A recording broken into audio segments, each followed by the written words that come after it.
ദൈവതിരുനാമത്തിന് മഹത്വം ഉണ്ടാകട്ടെ. എല്ലാ പ്രിയപ്പെട്ടവർക്കും യേശു ക്രിസ്തുവിൻ്റെ നാമത്തിൽ സ്നേഹവന്ദനം. എങ്ങനെ ദൈവവിളി തിരിച്ചറിയാം എന്നുള്ള ഒരു ചോദ്യത്തിനുള്ള ഉത്തരം വിശുദ്ധ വേദപുസ്തകത്തിൽ നിന്ന് കണ്ടെത്താനായിട്ട് നമ്മൾ ശ്രമിക്കുകയാണ്. ചിലരുടെ എല്ലാം മനസ്സിലേക്കുണ്ടാകും, ദൈവവിളി എങ്ങനെ തിരിച്ചറിയാനാണ്, എന്താണ് ദൈവവിളി? എൻ്റെ വചനത്തിൻ്റെ പഠനത്തിലും പ്രാർത്ഥനയിലും എനിക്ക് മനസ്സിലായ ഒരു കാര്യമെന്ന് പറയുന്നത്, ഒരു വ്യക്തിയുടെ ജീവിതത്തിൽ വ്യത്യസ്തമായ വിളികളുണ്ട്. ഒന്ന് പൊതുവായ വിളിയാണ്, ഒരു ജനറൽ കോൾ എന്ന് വേണമെങ്കിൽ പറയാം. കാരണം ദൈവം എല്ലാവരെയും വിളിക്കുന്നു. വിശുദ്ധ വേദപുസ്തകത്തിൽ തന്നെ അങ്ങനെയുള്ള വിളിയെക്കുറിച്ചുള്ള വാക്യങ്ങൾ നമുക്ക് കാണാനായിട്ട് പറ്റും. രണ്ടാമത്തെ വിളി എന്ന് പറയുന്നത്, ഓരോ വ്യക്തിയും അവരുടെ വ്യക്തിപരമായ ജീവിതത്തിൽ ദൈവത്തിൽ നിന്ന് തിരിച്ചറിയേണ്ടുന്ന വിളിയാണ്. ചില പ്രത്യേക സാഹചര്യത്തിൽ ദൈവം ചില പ്രത്യേക പദ്ധതികളിലേക്ക് നമ്മളെ നടത്തുമ്പോൾ, ഹിതത്തിലേക്ക് നമ്മളെ നടത്തുമ്പോൾ നാം തിരിച്ചറിയേണ്ടുന്ന കാര്യമാണ് ആ സമയത്ത് ദൈവത്തിൻ്റെ പ്ലാൻ എന്താണ്, ദൈവത്തിൻ്റെ പദ്ധതി എന്താണ്, വിളി എന്താണെന്നുള്ളത്. അത് വേദപുസ്തകത്തിൻ്റെ അടിസ്ഥാനത്തിൽ ചില ചിന്തകളിലേക്ക് പോവുകയാണ്. ഉപവാസവുമായിട്ട് ബന്ധപ്പെട്ടുള്ള ചില ചിന്തകളാണ് നാം ചിന്തിക്കുവാനായിട്ട് പോകുന്നത്. എബ്രായ ലേഖനം 3-ാം അധ്യായം 1-ാമത്തെ വാക്യത്തിൽ അവിടെയുള്ള വിശ്വാസികളെ മുഴുവനായിട്ട് വിളിച്ചിരിക്കുന്നത് സ്വർഗീയ വിളിക്ക് ഓഹരിക്കാരായുള്ളവരെ എന്നാണ്. സ്വർഗീയ വിളിക്ക് ഓഹരിക്കാർ, നാം എല്ലാവരും സ്വർഗീയ വിളിക്ക് ഓഹരിക്കാരാണ്. നിസ്തർക്കമായ കാര്യമാണ്. ദൈവം നമ്മളെ വിളിച്ചു രക്ഷയിലേക്ക്, വീണ്ടും ജനനത്തിലേക്ക്, ഈ ദൈവകൃപയിലേക്കൊക്കെ കർത്താവ് നമ്മളെ വിളിച്ചു. അപ്പോസ്തലനായ പൗലോസ് 2 തിമോത്തിയോസ് 1-ാം അധ്യായത്തിൻ്റെ 9-ാമത്തെ വാക്യത്തിൽ തിമോത്തിയോസിനോട് പറയുന്നത് തനിക്കുണ്ടായ ഒരു വിശുദ്ധ വിളിയെക്കുറിച്ചാണ്. അപ്പോൾ വിളിയെ സ്വർഗീയ വിളിയെന്നും വിശുദ്ധ വിളിയെന്നും ഒക്കെ പൊതുവായിട്ട് നമുക്ക് പറയാം. മറ്റൊരു ഭാഗത്ത് നമ്മൾ വായിക്കുന്നത്, വിളിയും തെരഞ്ഞെടുപ്പും ഉറപ്പാക്കാൻ അധികം പരിശ്രമിപ്പീൻ. ഞാൻ ആ വിളിയെക്കുറിച്ചല്ല പറയുന്നത്. ദൈവം സകല മനുഷ്യരെയും വിളിച്ചിട്ടുള്ള പൊതുവായ ഒരു വിളിയുണ്ട്. വിളിയും പിന്നീടുള്ള തെരഞ്ഞെടുപ്പും അതല്ല. ഏത് തരത്തിലുള്ള വിളിയാണ് നാം മനസ്സിലാക്കേണ്ടുന്നത്? നാം കടന്നു പോകുന്ന സാഹചര്യങ്ങളിൽ ദൈവത്തിന് നമ്മളെക്കുറിച്ച് ചില പ്രത്യേക പദ്ധതികളുണ്ട്.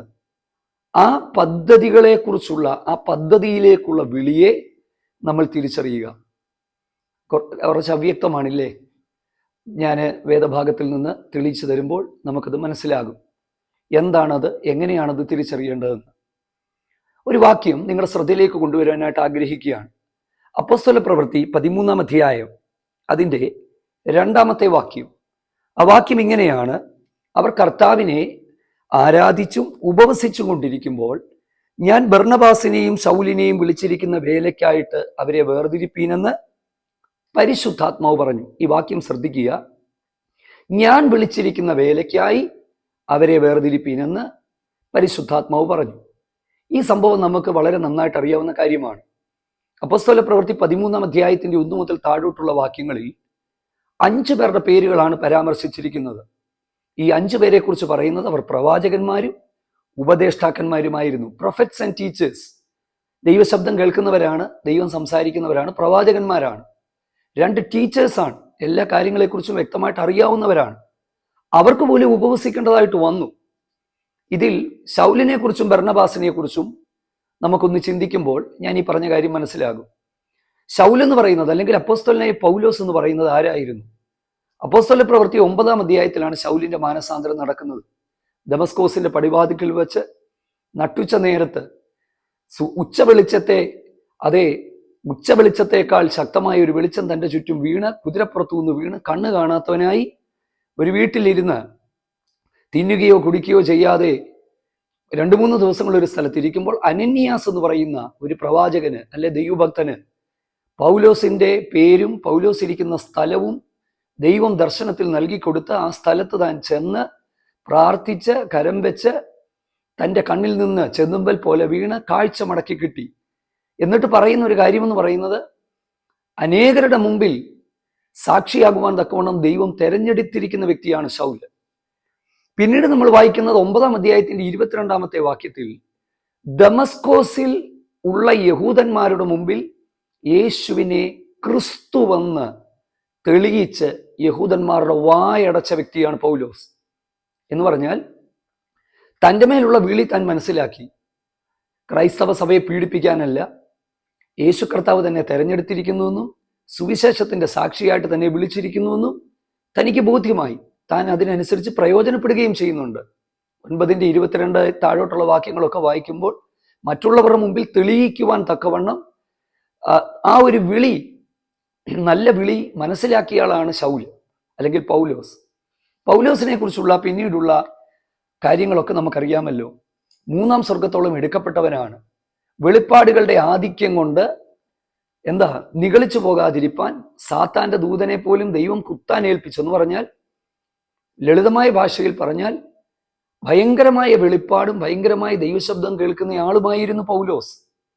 എന്നിട്ട് പോലും 13-ാം അധ്യായത്തിലേക്ക് വരുമ്പോൾ പൗലോസ് അടക്കമുള്ളവർ ഉപവസിച്ചു പ്രാർത്ഥിക്കുന്നതാണ് നമ്മൾ കാണുന്നത്. ഞാൻ ചോദിക്കട്ടെ, വേലയ്ക്ക് വിളിയുണ്ടെന്ന് അറിഞ്ഞിട്ടും എന്തിനാണ് വീണ്ടും ഉപവസിച്ചത്? വേലയ്ക്ക് അവർ വിളിക്കപ്പെട്ടവരാണെന്ന് നല്ല ബോധ്യമുണ്ട്. എന്തിനാണ് അവർ വീണ്ടും ഉപവസിച്ചത്? എത്ര ദിവസം ഉപവസിച്ചു എന്ന് എഴുതിയിട്ടില്ല. വേദപുസ്തകത്തിൽ എണ്ണം പറഞ്ഞ ഉപവാസങ്ങളുണ്ട്. യേശുവിൻ്റെ ഉപവാസം, ദാനിയേലിൻ്റെ ഉപവാസം, പഴയ നിയമത്തിൽ ഇസ്രായേലിയർ ചില സമയങ്ങളിൽ എടുത്ത ഉപവാസങ്ങളിലൊക്കെ എണ്ണം പറഞ്ഞിട്ടുണ്ട്. എണ്ണം പറയാത്ത ഉപവാസവുമുണ്ട്. എണ്ണം പറഞ്ഞിട്ടില്ലാത്ത ഉപവാസങ്ങളിൽ ഒന്നാണ് അന്ത്യോക്യയിലെ ഇവരുടെ ഉപവാസം. എത്ര ദിവസം അവർ ഉപവസിച്ചു എന്ന് നമുക്കറിയില്ല. 2, നെഹമ്യാവിൻ്റെ ഉപവാസം എണ്ണം പറഞ്ഞിട്ടില്ല. ഞാനൊരു കാര്യം പറയട്ടെ, ചില സമയങ്ങളിൽ ഷെഡ്യൂൾ വെച്ചല്ല, ചില നാളുകൾ ഉപവാസത്തിലും പ്രാർത്ഥനയിലും ഒക്കെ മാറിയിരിക്കാൻ ദൈവത്തിൻ്റെ ആത്മാവ് നമുക്ക് നിയോഗം തന്നാൽ, മനുഷ്യരോട് ചോദിക്കാതെ കണക്കെടുക്കാതെ നമ്മൾ പ്രാർത്ഥനയിലും ഉപവാസത്തിലും മാറിയിരുന്നാൽ ദൈവം പുത്തൻ വഴികളിലേക്ക് നമ്മളെ നയിക്കുന്നത് നമുക്ക് മനസ്സിലാക്കുവാനായിട്ട് കഴിയും. ചാൾസ് വിനി എന്ന് പറയുന്ന ഉണർവിൽ ദൈവം ഉപയോഗിച്ചൊരു ദൈവ മനുഷ്യൻ 5 വർഷത്തോളം ഉപവസിച്ചെന്നാണ് ഒരു ചരിത്ര പുസ്തകത്തിൽ ഞാൻ വായിച്ചത്. ഉപവാസത്തിന്റെ എണ്ണം പറഞ്ഞിട്ടില്ല. അടുത്തത് 5 പേർ ഉപവസിച്ചു. എന്തിന് ഉപവസിച്ചു എന്ന് അവിടെ എഴുതിയിട്ടില്ല, എന്ത് കാരണത്തിന് ഉപവസിച്ചു എന്ന്. ഒരുപക്ഷെ അതിന് തൊട്ടു മുമ്പിലുള്ള 12-ാമത്തെ അധ്യായമൊക്കെ വായിച്ചപ്പോൾ എനിക്ക് തോന്നുന്നത്, യെരുശലേം സഭയിലെ ചിലരെ പീഡിപ്പിക്കേണ്ടതിന് ഹേരോദാവ് കൈനീട്ടി യാക്കോബിനെ കൊന്നുകളഞ്ഞു, സഭയ്ക്ക് പീഡനം നേരിട്ടു. എന്നാൽ സഭയോ ശ്രദ്ധയോടെ പ്രാർത്ഥിച്ചപ്പോൾ ദൈവം തന്റെ ദൂതനെ അയച്ച് ആ പ്രതിസന്ധിക്ക് മാറ്റം വരുത്തിയെങ്കിലും ഞങ്ങൾക്കൊരു പുത്തൻ സ്ഥലത്തേക്ക് ഞങ്ങൾക്ക് പോകണം എന്ന് ഒരു തിരിച്ചറിവുള്ളത് കൊണ്ടാകാം അവർ ചില നാളുകളിൽ ഉപവസിച്ചത്. എന്താണ് കാരണമെന്ന് അവിടെ എഴുതിയിട്ടില്ല. എന്തായാലും ഒരു കാര്യം ഉറപ്പാണ്, അവിടെ എഴുതിയിരിക്കുന്നത് ഇങ്ങനെയാണ്: ഞാൻ വിളിച്ചിരിക്കുന്ന വേലയ്ക്ക് അവരെ വേർതിരിപ്പി. സത്യത്തിൽ ഇതിനു മുമ്പേ പൗലോസിനെ വേർതിരിച്ചതാണല്ലോ വേലയ്ക്ക്. പക്ഷെ ഇവിടെ എന്താണ് സംഭവിക്കുന്നത്? അതാണ് ഞാൻ പറഞ്ഞത്, ഒരു വ്യക്തിയെക്കുറിച്ച് സ്പെസിഫിക് ആയ ഒരു കോളുണ്ട്. ഞാൻ പറഞ്ഞതിൻ്റെ അർത്ഥം എൻ്റെ കേൾവിക്കാർക്ക് മനസ്സിലാകണം എന്ന് കരുതി തന്നെയാണ് ഞാൻ പറയുന്നത്. എന്നെക്കുറിച്ചും നിങ്ങളെക്കുറിച്ചും പൊതുവായി ദൈവത്തിനൊരു വിളി ഉണ്ടെങ്കിലും, എൻ്റെ പ്രിയപ്പെട്ടവരെ, നാം ആയിരിക്കുന്ന സാഹചര്യങ്ങളിൽ നമ്മളെ പ്രയോജനപ്പെടുത്തണമെന്ന്, തൻ്റെ പദ്ധതിയുടെ ഭാഗമാക്കി നമ്മളെ ഉപയോഗിക്കണമെന്ന് ദൈവത്തിൻ്റെ പരിശുദ്ധാത്മാവ് ആഗ്രഹിക്കുമ്പോൾ ആ വിളി തിരിച്ചറിയാനും ആ ദൈവശബ്ദം കേൾക്കാനും ചില നാളുകളിൽ നമ്മൾ ഉപവസിക്കുകയും പ്രാർത്ഥിക്കുകയും വേണം. ഞാൻ വിളിച്ചിരിക്കുന്ന വേലയ്ക്ക് എന്ന് പരിശുദ്ധാത്മാവാണ് പറഞ്ഞത്. പരിശുദ്ധാത്മാവിനെ ആവിയായിട്ടും പരിശുദ്ധാത്മാവിനെ ശക്തിയായിട്ടും കാറ്റായിട്ടും ഒക്കെ പറയുന്നവർ ഇത് ശ്രദ്ധിച്ച് മനസ്സിലാക്കുക. പരിശുദ്ധാത്മാവ് ഒരു പേഴ്സണാണ്, ഒരു പേഴ്സണാലിറ്റി ഉണ്ട്. അതുകൊണ്ടല്ലേ എഴുതിയിരിക്കുന്നത്, ഞാൻ വിളിച്ചിരിക്കുന്ന എൻ്റെ വേലയ്ക്ക്, എൻ്റെ വേല എന്നാണ് പറയുന്നത്. ഞാൻ വിളിച്ചിരിക്കുന്ന എൻ്റെ വേലയ്ക്ക്. അപ്പൊ മനസ്സിലാക്കുക, ഇത് പരിശുദ്ധാത്മാവിൻ്റെ ഒരു യുഗമാണ്, കാലമാണ്. ഈ കാലഘട്ടത്തിൽ പരിശുദ്ധാത്മാവിൻ്റെ ശബ്ദം ശ്രവിക്കുകയും ആ ശബ്ദത്തിനനുസൃതമായി ദൈവസന്നിധിയിൽ അവൈലബിൾ ആയിരിക്കുകയും ചെയ്യുന്നവരെ മാത്രമേ ദൈവം ഉപയോഗിക്കത്തുള്ളൂ. ഞാൻ ചുമ്മാ ഇരുന്ന് പ്രാർത്ഥിച്ചാൽ ദൈവം എന്നെ ഉപയോഗിക്കത്തില്ലേ? എന്നെക്കുറിച്ചൊരു പദ്ധതി ഉണ്ടെങ്കിൽ ദൈവം എന്നെ ഉപയോഗിക്കത്തില്ലേ എന്നൊക്കെ ചിലപ്പോൾ നിങ്ങളൊക്കെ ചോദിക്കുമായിരിക്കും. പക്ഷെ ഞാനൊരു കാര്യം പറയാം, വേദപുസ്തകത്തിൽ ദൈവം ഉപയോഗിച്ചവരെല്ലാം ഉപയോഗിക്കപ്പെടുവാനായി ഏൽപ്പിച്ചു കൊടുത്തവരും അവരെക്കുറിച്ചുള്ള ദൈവ പദ്ധതി തിരിച്ചറിയാനായി ദൈവസന്നിധിയിൽ അവൈലബിൾ ആയിരുന്നവരുമാണ്. ഈ ദിവസങ്ങളിലൊക്കെ ഞങ്ങളൊക്കെ ഉപവാസത്തിലാണ്. എന്തിനാ? ദൈവത്തിന്റെ ശബ്ദം ഹൃദ്യമായി ഒന്നുകൂടെ കേൾക്കാൻ. അതുകൊണ്ട് ഞാൻ നിങ്ങൾക്ക് ഒരിക്കൽ കൂടി പ്രചോദനം തരുന്നു, നിങ്ങളെക്കുറിച്ചുള്ള വ്യക്തമായ ദൈവ പദ്ധതികളെ തിരിച്ചറിയുവാൻ നാം അവൈലബിൾ ആണെങ്കിൽ നിശ്ചയമായിട്ടും അത് തിരിച്ചറിയുവാൻ നമുക്ക് കഴിയും. പരിശുദ്ധാത്മാവ് നമ്മളോട് സംസാരിക്കും, നമ്മളെ പരിഗണിക്കും, എത്തേണ്ട സ്ഥലങ്ങളിലേക്ക് നമ്മളെ എത്തിക്കും. പൗലോസ് അല്ലെങ്കിൽ കൂടെയുള്ളവരൊക്കെ ദർശനമുള്ളവരായിരുന്നു. ഉപദേഷ്ടാക്കന്മാർ എന്ന് പറഞ്ഞാൽ അറിവുള്ളവരായിരുന്നു, സകല ജ്ഞാനവുമുള്ളവരായിരുന്നു. പക്ഷേ ആ ജ്ഞാനം കൊണ്ടൊന്നും പ്രത്യേകമായ ദൈവവിളിയെ തിരിച്ചറിയുവാൻ കഴിയത്തില്ലെന്ന് അവർ മനസ്സിലാക്കിയത് കൊണ്ടാണ് ചില നാളുകൾ ആരാധിച്ചും ചില നാളുകൾ ഉപവസിച്ചും അവരുടെ സമയം വേർതിരിച്ചത്. എൻ്റെ പ്രിയപ്പെട്ടവരെ, ഒരു പക്ഷേ നമുക്ക് അറിവുണ്ടാകാം, വചന പരിജ്ഞാനമുണ്ടാകാം, ദൈവം നമ്മളോട് സംസാരിക്കുന്നുണ്ടാകാം. എങ്കിൽ തന്നെയും ചില പ്രത്യേക പദ്ധതികളിലേക്ക് ദൈവം നമ്മളെ ഉപയോഗിക്കണമെങ്കിൽ പരിശുദ്ധാത്മാവിന് നമ്മൾ അവൈലബിൾ ആകുകയും ദൈവസന്നിധിയിൽ എണ്ണം പറഞ്ഞ ഉപവാസമല്ല, മിക്ക ഉപവാസ പ്രാർത്ഥനകളിലും ഷെഡ്യൂൾഡ് പ്രോഗ്രാമാണ്, 21 ദിവസം 7 ദിവസം, അതൊന്നും വേണ്ടെന്ന് ഞാൻ പറയുന്നില്ല. പക്ഷേ ഇവിടെ എണ്ണത്തിന് പ്രസക്തിയില്ല. വേദപുസ്തകത്തിൽ ചില സ്ഥലങ്ങളിൽ ഇങ്ങനെ ചില കാര്യങ്ങൾ എഴുതിയിട്ടുണ്ട്. 2, പരിശുദ്ധാത്മാവ് ഞാൻ വിളിച്ചിരിക്കുന്ന എൻ്റെ വേലയ്ക്ക് അവരെ വേർതിരിപ്പീൻ എന്ന് പരിശുദ്ധാത്മാവ് പറഞ്ഞു എന്നാണ്. ആരിലൂടെ പറഞ്ഞു എന്ന് അവിടെ എഴുതിയിട്ടില്ല. അപ്പോൾ അവിടുത്തെ പേഴ്സൺ, അവിടുത്തെ ആ വ്യക്തിക്ക് പ്രസക്തിയില്ല.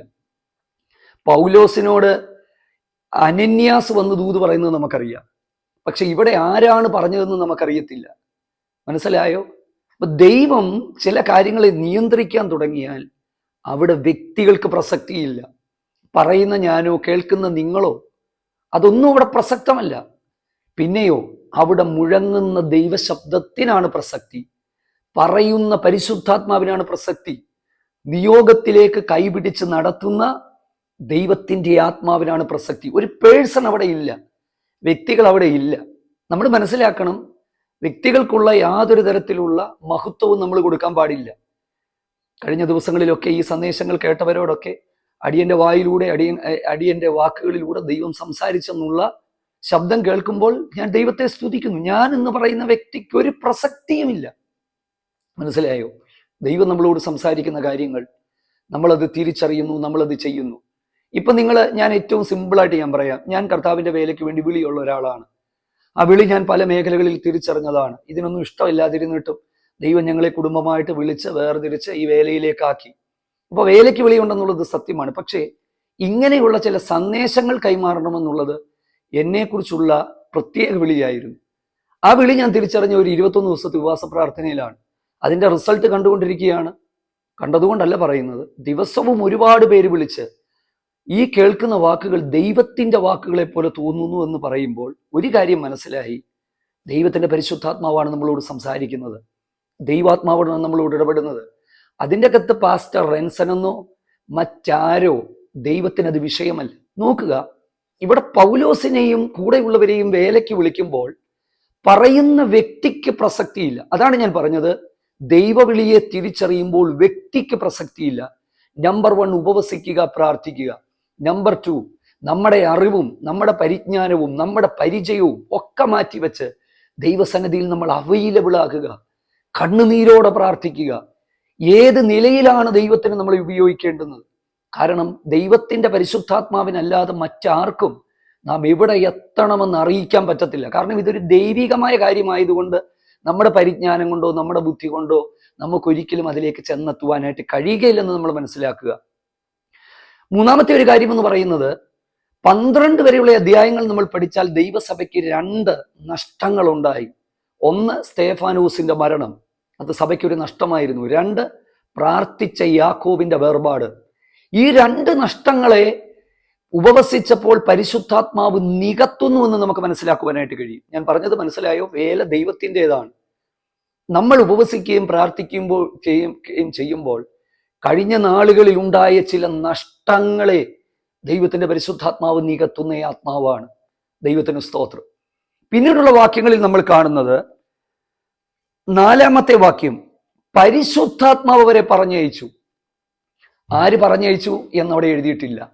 സഭ പറഞ്ഞയച്ചെന്നോ, സംഘടന പറഞ്ഞയച്ചെന്നോ, ഓർഗനൈസേഷൻ പറഞ്ഞയച്ചെന്നോ, ആരെങ്കിലും കൈവച്ച് പറഞ്ഞയച്ചെന്നോ ഒന്നുമില്ല. അവിടെയും നിങ്ങൾ ശ്രദ്ധിക്കുക, വ്യക്തിക്കൊരു പ്രാധാന്യവുമില്ല. വ്യക്തിക്കൊരു പ്രാധാന്യവുമില്ല. വേദപുസ്തകത്തിൽ ചില സ്ഥലങ്ങളിൽ അങ്ങനെയൊക്കെ ഉണ്ട്. യഹോവ ഇരമ്യാവിനെ ഒളിപ്പിച്ചു വന്ന് ഇരമ്യാവ് 36:26 എഴുതിയിട്ടുണ്ട്. യഹോവ ഇരമ്യാവിനെ ഒളിപ്പിച്ചു. അവിടെ സ്ഥലം എഴുതിയിട്ടില്ല. പക്ഷേ ഏലിയാവിനോട് കെരീത്ത് തോട്ടിന്റെ അരികിൽ പോയി ഒളിച്ചിരിക്കാൻ ദൈവം പറഞ്ഞു, അവിടെ സ്ഥലം എഴുതിയിട്ടുണ്ട്. മോശയെ മോവാബ് സമഭൂമിക്കെതിരെയുള്ള താഴ്വരയിൽ അടക്കിയെന്ന് എഴുതിയിട്ടുണ്ട്, പക്ഷെ എവിടെ അടക്കിയെന്ന് എഴുതിയിട്ടില്ല. അപ്പൊ നമ്മൾ മനസ്സിലാക്കുക, ചില പ്രത്യേക സാഹചര്യങ്ങളിൽ ദൈവം ചില കാര്യം ചെയ്യുമ്പോൾ ആ സ്ഥലത്തിന് പോലും പ്രസക്തിയില്ല. കാരണം അത് പ്രസക്തമല്ല. വചനം വായിക്കുമ്പോൾ നമുക്ക് അതാണ് മനസ്സിലാകുന്നത്. ദൈവം നമുക്ക് വേണ്ടി ചില കാര്യങ്ങൾ ചെയ്യുമ്പോഴും അങ്ങനെയൊക്കെ തന്നെയാണ്. ആ സ്ഥലത്തിന് പോലും പ്രസക്തിയില്ല. യിരെമ്യാവിനെ യഹോവ ഒളിപ്പിച്ചു. എവിടെ ഒളിപ്പിച്ചു? ആർക്കും അറിയില്ല. അതെന്താണ് സാഹചര്യം, പിന്നീട് ഒരിക്കൽ വിവരിക്കാം. അങ്ങനെയുള്ള ഒരു വലിയ പ്രതിസന്ധിക്കകത്ത് യിരെമ്യാവ് നിൽക്കുമ്പോൾ യിരെമ്യാവിനെയും ബാരൂക്കിനെയുമാണ് ഒളിപ്പിക്കുന്നത്. 36 അധ്യായം നിങ്ങൾ വായിച്ച് മനസ്സിലാക്കിക്കൊള്ളുക. അപ്പൊ ചില സമയങ്ങളിൽ ദൈവം അങ്ങനെയാണ്. നമ്മളെ ചിലപ്പോൾ ദൈവം ഒളിപ്പിക്കും. ഒരു മനുഷ്യന്റെയും കണ്ണിൽ പെടാതെ, ഒരു പിശാചിന്റെയും കയ്യിൽ പെടാതെ, നമ്മളെ വിഴുങ്ങുവാൻ അവരുടെ കണ്ണുകളിലോ അവരുടെ അവരുടെ നോട്ടത്തിന്റെയോ വരുതിക്കകത്തെത്താതെ വണ്ണം ദൈവം ചില സമയങ്ങളിൽ നമ്മളെ പ്രൊട്ടക്ട് ചെയ്യും. അത് ഒരു ടൈമിൽ ദൈവം ചെയ്യുന്ന ഒരു കാര്യമാണ്. ഞാൻ വാക്കുകളെ നിർത്തുകയാണ്. ഞാൻ പറഞ്ഞത്, നമ്മളെക്കുറിച്ച് ഓരോരുത്തരെ കുറിച്ചുമുള്ള ദൈവത്തിന്റെ പ്രത്യേകമായ വിളി തിരിച്ചറിയുവാൻ ഈ ദിവസങ്ങളിൽ നമുക്ക് ഉപവസിക്കാം, പ്രാർത്ഥിക്കാം. നിശ്ചയമായിട്ടും ആ വിളികളിലേക്ക് ദൈവം നമ്മളെ എത്തിക്കും. അതിന് കഴിയട്ടെ എന്ന് പ്രാർത്ഥിക്കുന്നു. ദൈവം നമ്മെ സഹായിക്കട്ടെ. അടുത്ത സന്ദേശവുമായിട്ട് വീണ്ടും കാണാം. ദൈവം നമ്മെ അനുഗ്രഹിക്കട്ടെ.